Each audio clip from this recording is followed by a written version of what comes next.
Welcome to the Kutsaga seminar series. We will be presenting a series of seminars which are calendar based, and the first one will be today. These calendar based seminars will be covering topics that are relevant to what is occurring in the field.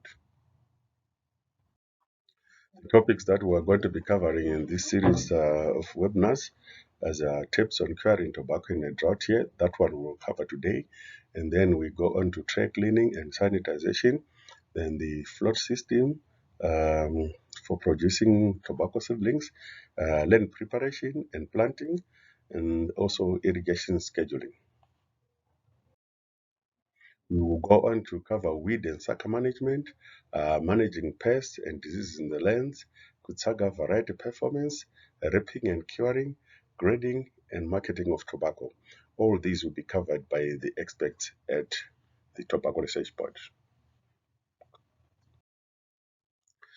So, as our first seminar today, my name is Dr. Zingai Rukuni, and I'm going to be presenting the tips on curing tobacco in a drought year.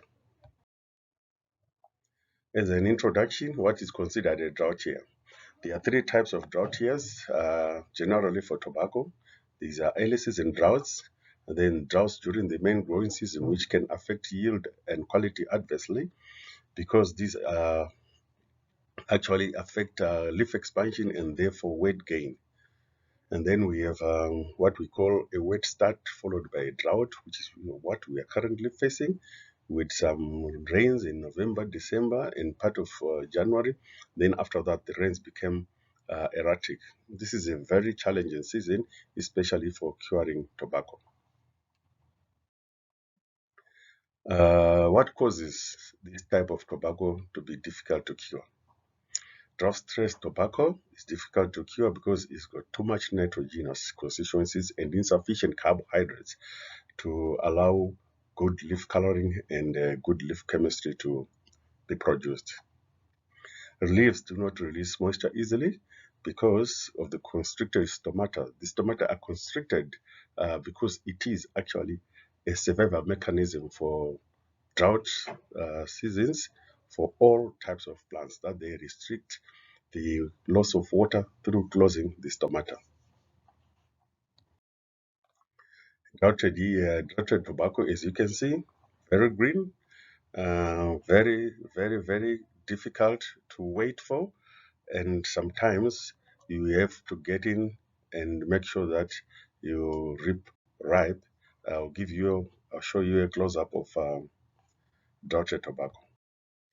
As a close up video, uh, you can see that most of the leaf is still 70 to 80% green.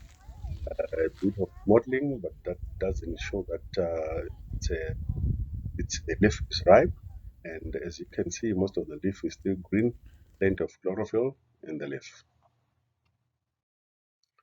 Some of the curing disorders of droughted tobacco, we've got slate or gray tobacco. This is immature leaf um, that has been harvested, and this arises in slate tobacco. Is gray colored, is sleek and close grained. The leaf surface is smooth and peppery. It lacks the characteristic rich oily texture that cured tobacco should have. It has little or no elasticity, and it lacks the richness of color and aroma, and it has a flat and undesirable taste. But what we should note at this stage is that fast maturing varieties tend to develop slate more than the late maturing ones. This is basically because of the ripening rates are tied to the growth rates. And then we've got slate or gray tobacco there.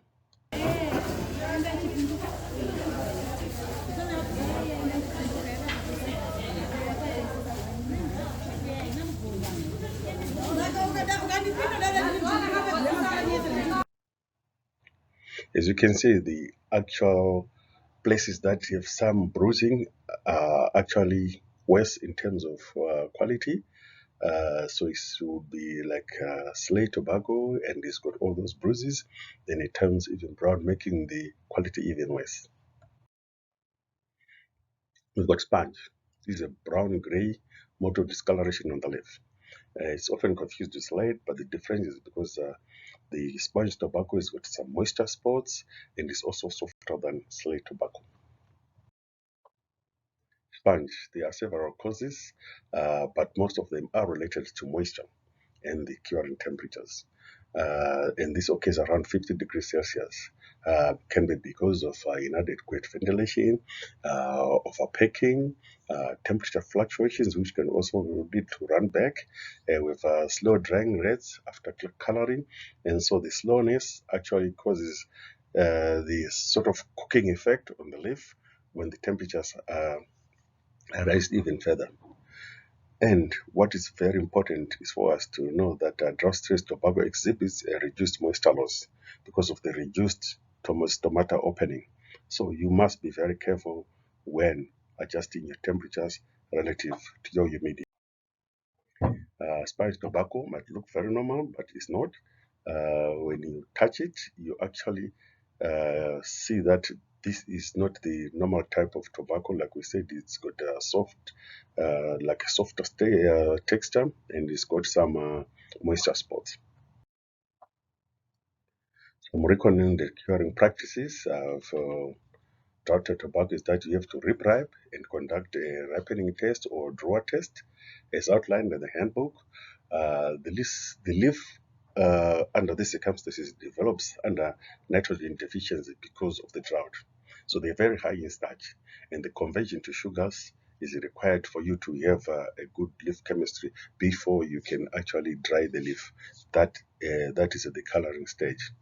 So the objective of ripping ripe is to extend the coloring stage and make sure that you do not dry the leaf before the leaf chemistry is right. Slow drying is to allow the conversion of starch to sugars also so that you can get the leaf chemistry right and you get your good tobacco out of the barn on time. You have to get the leaf chemistry right before you kill the leaf by temperatures above 50 degrees. If you are going to 55, the leaf chemistry should be already what is desired. Okay. Slow coloring, like I said, this requires little increments in temperatures and also a balance with the ventilation to optimize moisture loss. Growers should use the humidity temperature chart in the handbook. This actually helps them because you actually have your adjustment of the wet and dry bulb thermometer done properly, and therefore you get your humidity right. Then laminar drying should be complete by 50 degrees Celsius. Otherwise, you cook the leaf. And you should have little temperature increments, 3 to 4 degrees Celsius at intervals of 6 to 7 hours. You should also adjust your packing rates so that there is free movement of air in the barn. This free movement of air in the barn allows you to have the moisture escape through the vents when you open them. But if your packing is too close, the moisture will be trapped in the barn, and then you inadvertently result getting the sponge tobacco. Difficult grading shed experience, very difficult to grade. I am a green holding the plant. Wow. Well done. As you can see, you get so many grades out of this droughted tobacco. You've got the fixing green, which is this is due to a high temperature soon after coloring. And when you get this, one thing you're certain is that your tobacco will be then graded at the auction floor. Then you have sound scotch.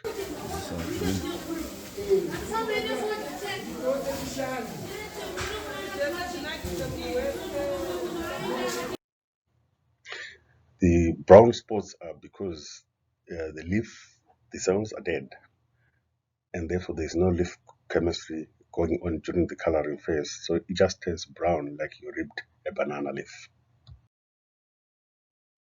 You get the green tinge due to uneven coloring.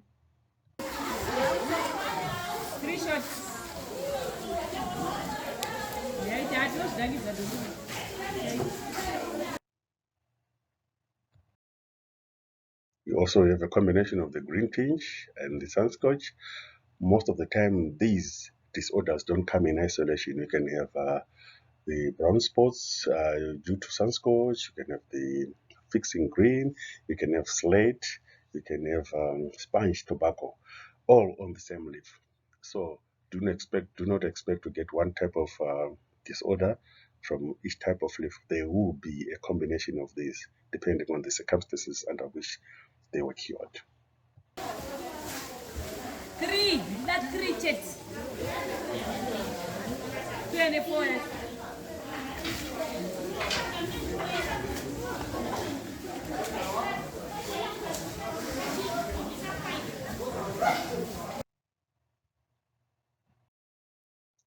A short video on the array of leaf.